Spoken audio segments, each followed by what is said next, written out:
Greetings and salutations, you beautiful individuals. League Unlocked begins right now, in this very moment. We're doing the global power rankings. Eric and Mark here with you guys, 20-1, as we're wrapping up the regular season in the LCS and LEC. We'll still do these throughout the playoff runs because we'll still have the regular seasons of the LCK and LPL going on. And let's be honest, they make up most of the list anyways. Yeah, you better believe there's still going to be some action changing up here. And doesn't matter that we're moving into playoffs, LCS, LEC. It's the global power rankings, my man. It is the entire globe. Got to consider it all. And let's go through it 1 to 20. But, you know, LPL, LCK, whatever you got, what you don't have are the teams making up the bottom four on this list. First time this season, we got 3 LCS squads making the list. They're all bunched up near the end of the list and very close, but 3 of them are on there. It's Team Liquid returning to the top 20 because Fnatic has gotten booted. Yeah, this is one of those times where you go to the candy, right, the bulk candy store, right? And you're thinking, okay, you know, which ones am I going to get? Am I going to get a mixture here? No. You're going all watermelon, all LCS flavor.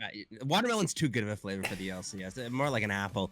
You got the LCS flavor. You're picking it all, and that's it at the bottom of the power Sounds rankings like a right terrible bag of candy. Hey, it doesn't matter which one you're picking. They're all LCS flavored. Even if you're thinking of Cloud9 being a little bit better than Team Liquid and TSM, you still put them under that LCS flavor. That's what you have at the bottom of the They power. just have a little more sugar dust, the Cloud9 ones, so they're a little tastier because they've been sitting there longer. Someone dropped it on the floor, but it's NA. It's okay. It gives it that extra little kick. But yeah, those 3 squads are very close, and even Mad Lions, again, it speaks to the testament of the LCS that the 3rd best team in the LEC is in the conversation for best in NA or the 3 best in NA. Right, and if you're really wanting to see any of these LCS teams climb higher in the power rankings, I don't know what to tell you, but wait for MSI, because that is the only chance that you have to really... If one of them goes on a run in playoffs where they stomp everybody, we'll bring them higher for sure. Sure, but it's looking like a tough run to start pushing even further into these power rankings. At the bottom, I feel like you can feel confident that the best in North America can etch out a little foothold right at that bottom of the power rankings here. But climbing up any higher is a dangerous task for the LCS. I think it might not be climbing up, but at the very least what we're going to get in playoffs is some of these teams fade away into the darkness. So we're going to get separation between the top 3 in the LCS. It's going to be more the winning teams staying put and the other ones, you know, dropping out. I'm excited to see how it's going to go out. At the very least, what we can say about the top teams in the LCS, and let alone the LCS playoffs, is that we're excited and much more excited for it than we were in past seasons, past years. Yeah. Certainly looking overall quality a lot higher, and I still think that you retain some of that top, or at least LCS top level talent at the very top of our LCS standings. And the new format, we get TSM versus Team Liquid in round 1. I'm all for it. You can lose a series when you're that high a seed. So still loving the losers bracket format. Ahead of the NA squads, Suning and DRX, both, they dropped series this week, so they go down a spot. Still have semi-confidence in both of these squads, but they lost. I mean, DRX lost to a squad that they shouldn't have in Nongshim. Suning lost to World Elite, which, I mean, based on what we've seen in this split, not too surprising. Right, and I think the realization here obviously has to be, one, you know, when is this power rankings being done? Because we're looking at DRX needing another opportunity to prove themselves, to rebound. Obviously not going to happen until they get a game, which is going to be after this list, so certainly not helping them. And then when you're thinking about Suning and where they are in this list and how they find themselves there, what it seems to be is, I think that the answer absolutely has to be that, you know, in kind of a top 30 range, I feel like you can confidently keep Suning all year round. The question is going to be where they fluctuate, right? And at certain times and certain parts of the schedule, they can make big jumps, big gaps in this list. But at the same time, I think holding them right in this territory, kind of towards the middle, just above, that top 20 type of area, is where I feel really comfortable with what Suning has provided us, at the very least, throughout this spring split. And the positives for them is the hard part of their schedule is done. Now, maybe, beating up on middle tier teams doesn't necessarily help them climbing in the rankings, but for playoffs, their remaining schedule, they've got LNG, BLG, and E-Star.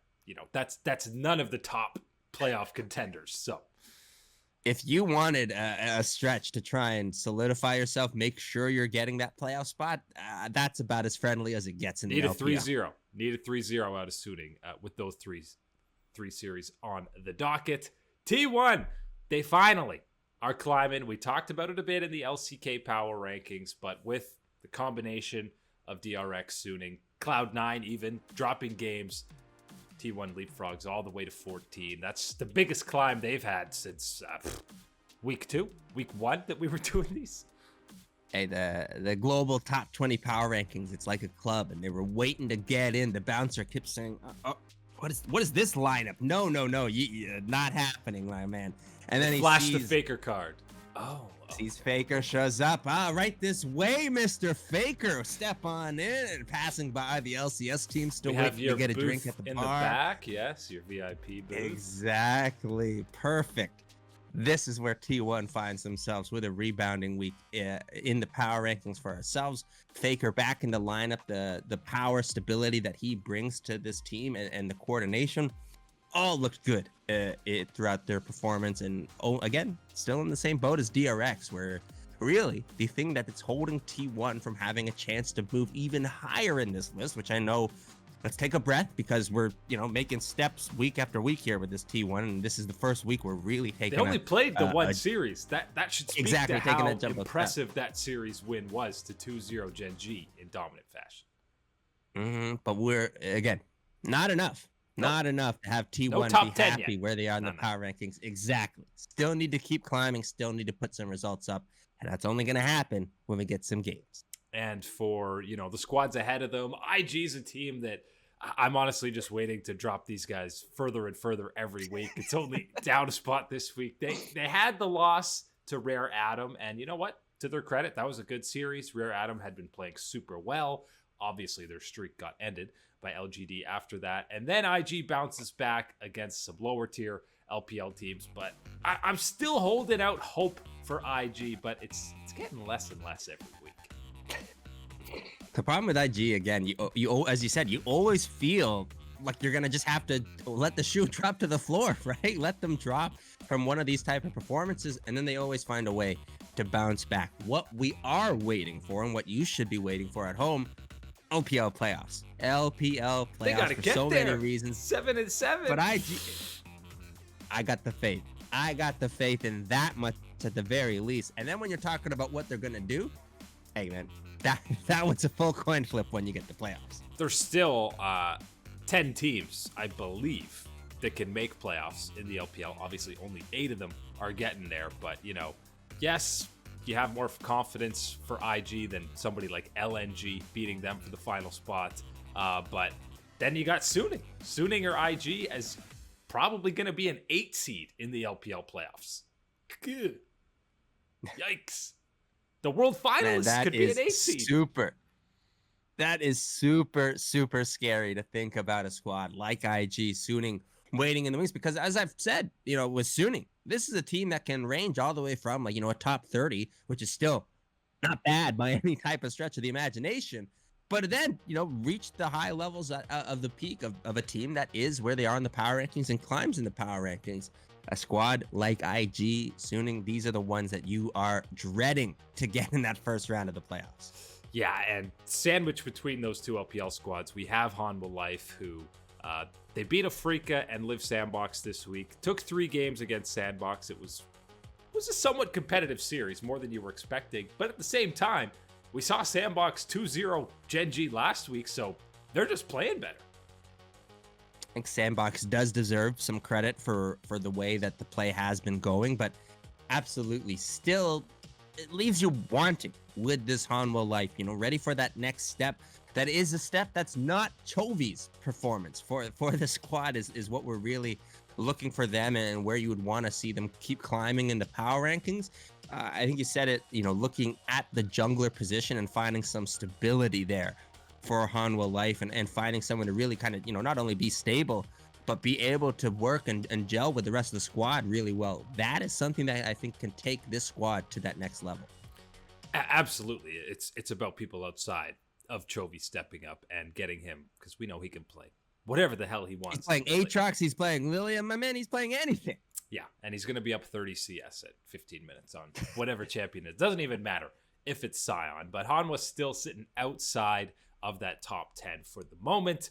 Into that top 10 we go. We had Rare Adam making their slide in there last week. Everyone very excited about that. They're just outside now. 11, that's fine, guys. You can hang out there. This week at number 10, we've got a drop. We got Genji going from 7 to 10. Now, 3 spots might seem dramatic. We're combining. Last week they got 2-0'd by Sandbox. Okay, they bounced back against Hanwha. Statement win enough for them. Great. Then they get 2-0 stomped by T1. And you combine that with these other LPL teams, World Elite, JDG, that we'll talk about in a sec, climbing up. And yeah, it felt like it was time to pull Genji back a bit. It kind of feels like we're, everyone's playing the battle royale for the year, right? And T1 just dropped in and, oh man, things have been struggling. They've been having bad loot. They pick up the Faker. They got it. They're all set. They're ready to go to try and push in to make it to the end. Genji's been making it through the game with one of those kind of middle tier type of weapons where they're like, man, early game, we're popping off. We're taking everyone down. You got a green, you got a gray, doesn't matter. Problem is, people have picked up the loot now. They've been able to take down a couple squads, get better loot. And Genji hasn't seemed to really improve or move forward in any type of direction. But that's where you have the situation where you said it. You had the sloppy series against Sandbox to drop, rebound with Hanwha Life. But then you got pumped by T1. And the reason why the T1 one is so concerning is the idea of, well, you've not really been growing. And the problem is there's bigger fish in the pond now with Faker playing with T1. And then let alone there already was a big fish in the pond of Damn One. Yeah, and we've seen this before with Genji. We've seen moments where they've dominant, been really good, and then it's just more of the same, almost plateauing throughout the rest of the season. We saw that come through at Worlds last year, and even at times we've seen it in playoff runs. They look great in the regular season, and then they don't change anything for playoffs. Even as patches are changing, it's just the same stuff for Genji. It's a little too early to panic to that degree, but at least for now, we're moving them back a couple of spots in the power ranking. And a squad like World Elite, they beat Suning. You can't really move them down. They've proven everything they needed to do this week, so you had to keep them foot at number 9. And it's similar with Rogue. They haven't done enough to warrant sliding them down. It's that part of the territory now really in the power rankings where, you don't really have any opportunities to prove yourself to be better, to make those jumps, make any strides upwards, but you're not bad. You're not struggling. There's no reason for you to be sliding in these power rankings.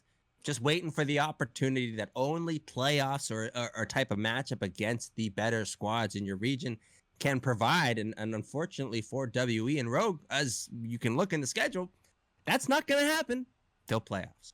Yeah, but what it does do is, and World Elite still has EDG and Top Esports in their last week. That's their 2 matches in week 10. That's some tough sledding for them. But we've talked about them bouncing back from losing 3 in a row. Now they've won 5 games in a row, and it was a statement win against Suning. It was back and forth at times. Sure, Suning absolutely showed that potential that you were talking about, but Zhumeng showed up in a big way. We got to see that LPL Jinx again, and the rest of World Elite look much more like the squad we saw and had in the top 5 of our rankings for much of the early season. And I want to say that specifically for me in the last 2 weeks, really, of kind of keeping track of what's been going on with WE and seeing the games, I think Shanks has found another level of stability for them, right? We've been talking about him being more or less considered kind of a unexpected weak link or not really the strongest member on the team. What he's been able to provide, and as I said, especially the last 2 weeks where it seems to be, not necessarily hitting a higher peak of performance, but making the bottom not nearly as bad as it had to have been, or an opportunity for other teams to take advantage of nearly as much, has been a big difference maker, at least for me, in the mid lane for WE. And that's what their strong suit or surprise was when they were performing so well early on, was Shanks. playing at a high level. The biggest climb, 10-6, got to be JDG. And okay, they only played one series. T1 climbs up 3, dominant against the second best team in the LCK. Well, what do you get when you dominate the team who was number 1 on the power rankings last week in 2-0 fashion? You're going to climb a bit. You're making the big climb. And this is what is so scary about the LPL. You heard us already talking about the nightmare that awaits for a first-round matchup of getting a squad like IG or Suning, where you're thinking it's got to be easy. Nuh-uh, it ain't easy.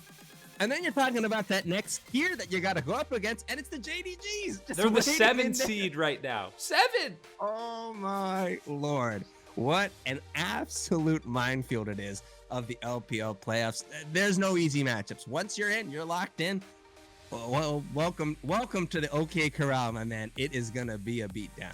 And JDG and now Top Esports have both awoken to their 2020 form, it seems like. All the hoopla about GA and Mystic coming over to JDG, and it's the same 5 lads from last year who have gotten and we're still talking about Zoom, man. We're still talking that about was Zoom. A performance. That was the biggest Zhao who has gotten smacked in the top lane matchup in 2021. So big ups to Zoom, still one of, if not the best top laner in China. Hey, that's my Cho'Gath. That's the Cho'Gath that I want on my team. That's the one who's eating a lot of Timos from, eating that old game. FPX slides out of the top 5 for the first time in a while to 6. And, they had this series against Thunder Talk that was very back and forth and not as dominant as you would have hoped. And they've also lost some head-to-heads. They've slowed the bleeding, but it's still leaking out a little bit. Yeah, the problem is, and as you said, right, the bleeding, the situation from the jungle for FPX and the havoc that it has caused for them and the fall in the standings since everything has gone through.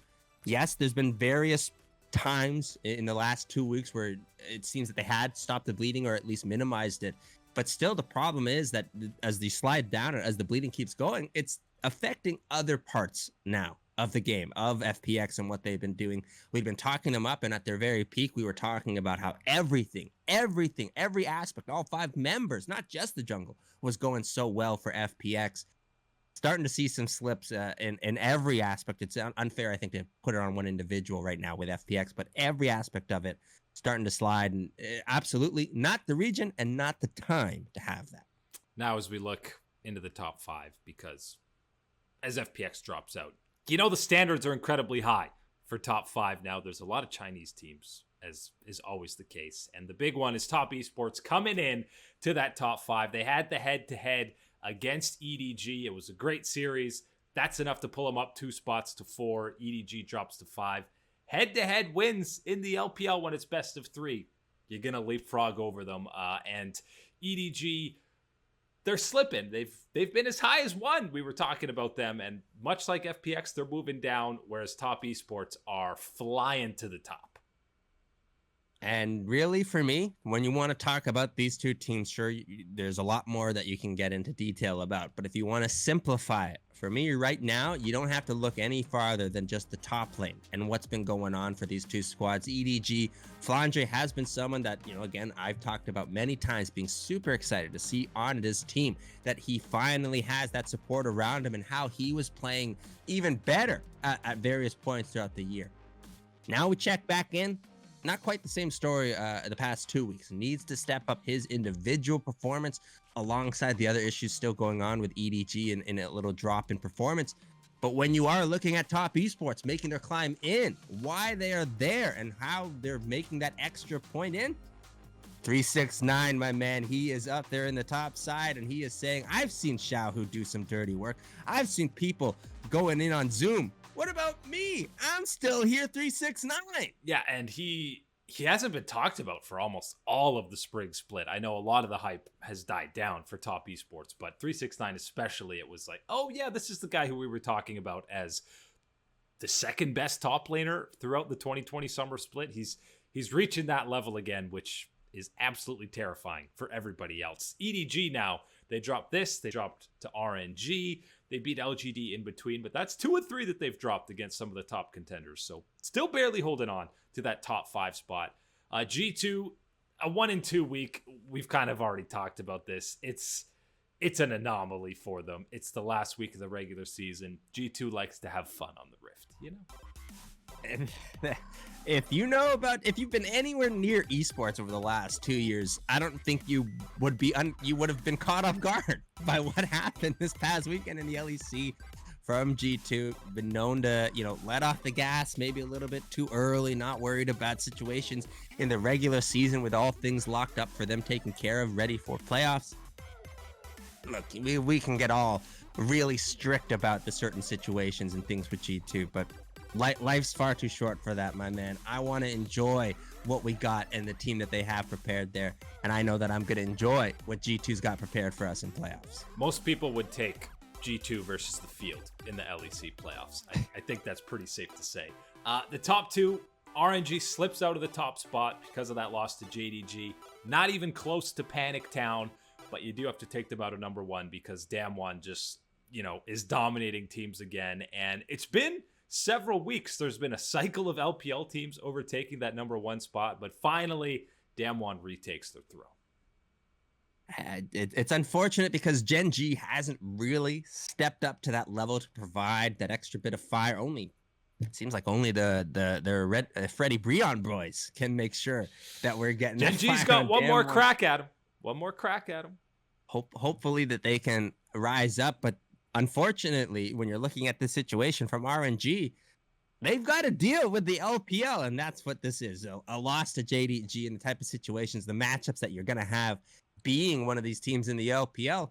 That's just the nature of it, and you've seen it in our own power rankings. You've seen FPX, you've seen EDG, you've seen RNG you've seen WE up in all of these spots, and every single time, it's another top team from the LPL saying, I want my time in the spotlight. I want my sunshine. You don't got that in the LCK right now, or at the very least, Gen G is not good enough to provide that against a team at the level that Damwon is playing at. And that's why they find themselves untouched at number one in our power rankings. Yeah, it's a very different kind of king of the hill when you're looking at the LPL versus the LCK. It's an absolute bloodbath in the LPL. Everyone's flying off the top of the mountain. LCK, Damwon's just kind of sitting there pushing people off as they come. Get down. Damwon's been sitting up there on the couch for a long time. They let the bros, the Freddie Brown, they let him sit there on the couch for a little bit. It's like your little brother. Good, huh? You can play for a bit. Exactly. And then said, all right, I'll see you later. It'll knock you back down. And then it's just been at the top of the mountain. But there's no panic time for RNG here, falling out of the top spot, guys. It's one series to JDG. They've still looked like the most consistent, complete team in the LPL this split. Did you not just hear us talking about JDG making their own climb in this list? What they're doing? Not like they lost to LGD 2-0, guys. Oh, no. Let's not get into that territory now. There's, LGD might be doing that to some other squads. But, playoff time rolling around for the LCS and LEC. Gen G does get that chance against Damwon on Thursday to make some noise, and then they can shut us up for us criticizing them, and we'll put them right back towards that 6-7 area where they deserve to be. But I don't see anyone stepping on Damwon's toes right now in the LCK. That's it today for League Unlock. Eric and Mark here with you guys. Thanks for hanging. Catch you on the Flippity Flip.